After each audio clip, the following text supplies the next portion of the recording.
Alors, il y a une deuxième méthode pour construire le symétrique du point A par rapport à la droite D, c'est d'utiliser en fait le fait qu'on ait plié en fait la feuille quand on fait une symétrie axiale.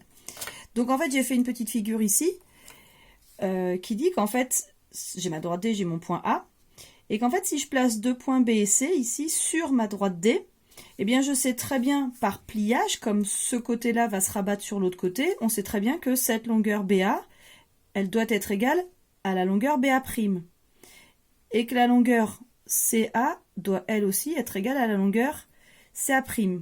Qu'est-ce que ça veut dire? Ça veut dire qu'en fait, moi, si je prends mon compas, ici, cette longueur CA, elle doit être égale à celle-là.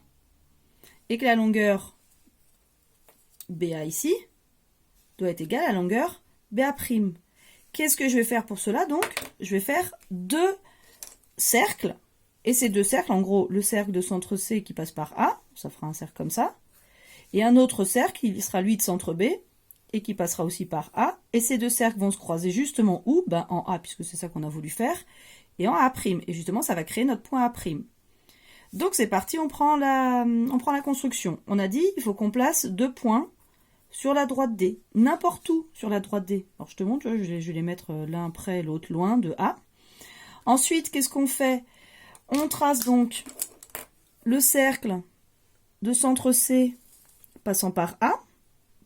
Alors évidemment, je ne fais pas le cercle en entier, mais comme je sais que A' va atterrir à peu près de ce côté-là, je n'ai pas besoin d'aller tellement plus loin. Et je fais la même chose en pointant sur B. Je prends le cercle de centre B et qui passe par A. Même chose que tout à l'heure. Alors, j'ai pas besoin de faire tout, j'aurais pu faire que ce petit bout-là. Et là où ça se croise, eh bien, c'est le point A', qui sera donc le symétrique de A par rapport à la droite D. Et normalement, si je trace le segment AA', il sera perpendiculaire à la droite D. Et là où le segment AA' va couper D, ce sera le milieu de AA'. Donc voilà pour cette deuxième façon de construire le symétrique d'un point par rapport à une droite. À toi maintenant de t'entraîner.